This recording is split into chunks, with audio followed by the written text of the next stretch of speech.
बिस्मिल्लाहिर्रहमानिर्रहीम। My dear viewers, कैसे हैं आप?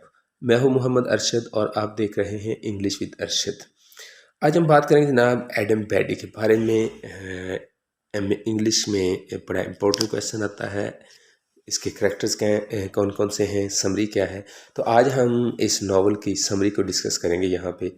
एडम बेडी एक खुद साख्ता नेकोकार कारपेंटर था, बढ़ई था, जिसने सेल्फ राइटियसनेस जिसे हम कहेंगे कि उसने अपने आप को खुद एक नेकोकार में ढाला हुआ था।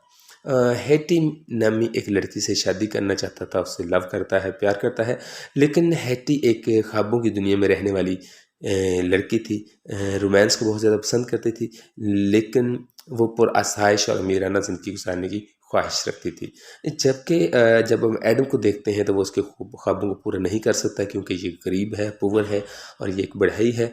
चुनांचे वो एक अमीर जागीरदार के बेटे आर्थर से शादी करने के ख्वाब देखना शुरू कर देती है। हम हेटी की बात कर रहे हैं। आर्थर भी इसकी खूबसूरती से बड़ा मुतासर होता है और हेटी को बड़ी प्यार भरी नज़रों से देखता है।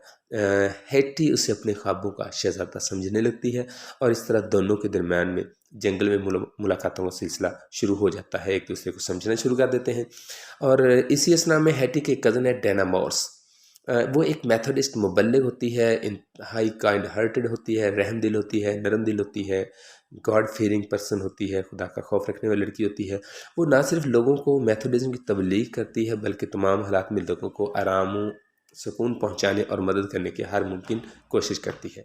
लेकिन एडम का एक भाई सिथ भी होता है जो डैना से शादी करना चाहता है, लेकिन जिससे डैना ने ये कहकर वापस कर दिया था कि वो उसका फ़र्ज़ है और वो खुदावंद से उस बात की इजाज़त नहीं देती, यानी कि वो इससे शादी नहीं करना चाहती। उधर हेटी और आर्थर की मुलाकातों का सिलसिला जो जंगल में शुरू हो चुका होता है वो आहिस्ता से बढ़ता जाता है और यहाँ तक कि एक दिन एडम ने जंगल में दोनों को मुलाकात करते हुए देख लिया था।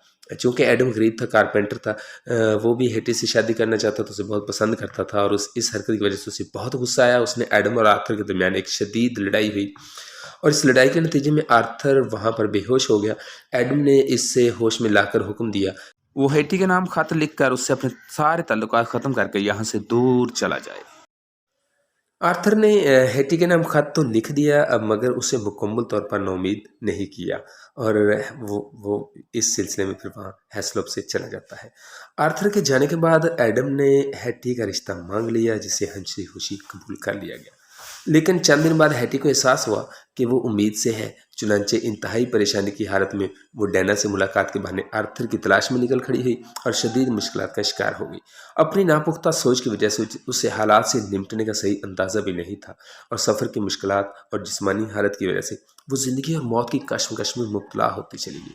इन्हीं हालात में उसने एक बच्चे को भी जन्म दिया, मगर बदनामी के खौफ से जब उसको बहुत ज़्यादा डर लगा तो उस ख्याल से कि उसे कोई खुदा तरस अपना लेगा, वो बच्चे को जंगल में अकेला छोड़कर चली जाती है। मगर ममता के तकाजे ने फिर उसे वापस आने पर मजबूर कर दिया कि वो ही अपने बेटे को पाले, इसकी परवरिश करे। और ताहम इस दौरान बच्चा भूख और सर्दी से मर चुका था। इधर हेस्लोब में सब हेटी की तलाश में निकले हुए थे, सरगर्दा थे और जब कई दिन तक वापस लौटे तो एडम तशवीश में डैना की तरफ रवाना हुआ, मगर वहाँ जाकर उसे मालूम हुआ कि हेटी वहाँ है ही नहीं या हेटी वहाँ पर आई नहीं।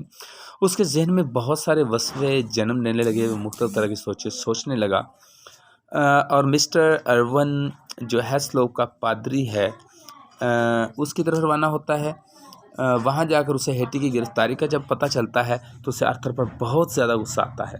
उसने हेटी को बचाने की तमाम कोशिशें की, मगर हेटी जो उस वक्त शदीद ज़हनी दबाव का शिकार हो चुकी थी, अपने दिफा में कुछ नहीं कह सकती और सारे हालात वाक़यात भी उसके ख़िलाफ़ जा रहे थे। इस तरह अदालत ने उसे सज़ाए मौत दे दी, मगर ऐन उसी वक्त पर आर्थर ने पहुंचकर अपने असर और रसूख के ज़रिए उसकी सज़ा में कमी तो करा दी।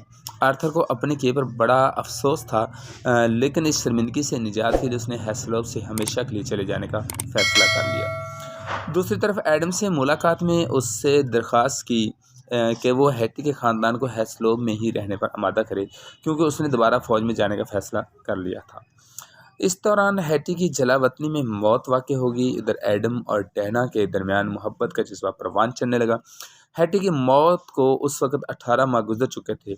एडम ने डैना को शादी की पेशकश की, जिससे डैना ने आखिरकार कबूल कर लिया और हेस्लव के सब लोगों ने भरपूर तरीके से एडम और डायना की शादी में शिरकत की।